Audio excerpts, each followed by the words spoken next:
काही नाही, काही नाही. अरे आत्ता म्हणालास ना काहीतरी महत्वाचं बोलायचंय, ते काय नियम आहेत म्हणून, आणि आता म्हणतोस काही नाही. हा म्हणजे आमच्या ऑफिसमध्ये एक नवीन नियम आलाय. सगळं कॉम्प्युटराइज्ड होणार आहे. हो घ्या. आता हे मला सांगून काय उपयोग? मला कुठं तुमच्या ऑफिसमध्ये नोकरी करायला जायचंय?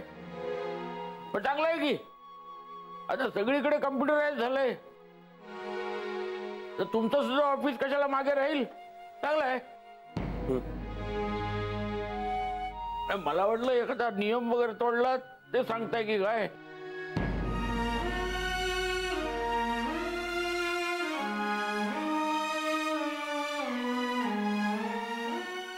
हा अण्णा, काही हवंय का तुम्हाला? आज जरा वेळ आहे का तुमच्याकडे? काय झालं अण्णा? नाही, जर वेळ असेल ना तर आज जरा आपण चाळीत जाऊन येऊया का? मला सदाला भेटावं असं वाटतंय.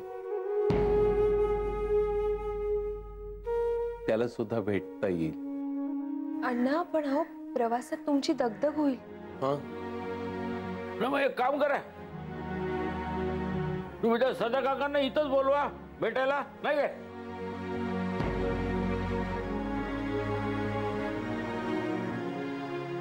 केतकर पण कशाला उगाच तुम्हाला त्रास? आम्ही जाऊ ना. हो आता काही त्रास होत नाही. आता तुम्ही त्यांना बोलवा इथे, मग आपण जाऊ दोघे. काही त्रास होत नाही. हो. अरे हो काय? फोन कर आता त्याला. आत्ता? हा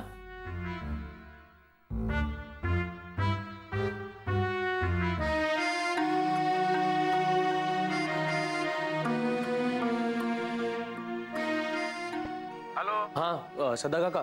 हा बोल जय. मी सध्या अण्णांना घेऊन बँड्राला आलोय. हो कळलं मला. हा तर ऍक्च्युली त्यांना तुम्हाला भेटायची इच्छा झाली आहे, आणि त्यांची तब्येत म्हणजे मीच घेऊन आलो असतो त्यांना तिथे, पण अरे काही हरकत नाही, मी येतो, आजच येतो. अरे तशी मला सुद्धा परशाची खूप आठवण येतच होती. ठीक आहे, मग याल तुम्ही नक्की? सुहासलाही बोलव ना.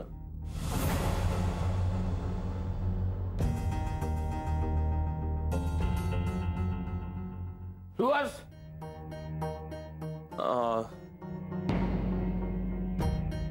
अरे सांग त्याला पण यायला सांग.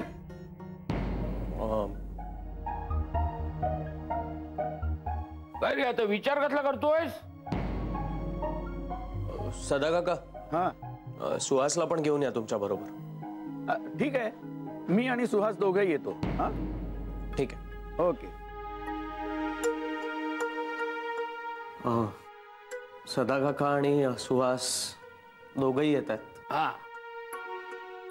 आदिती, जरा आत येतेस, काम आहे. मी पण आलो.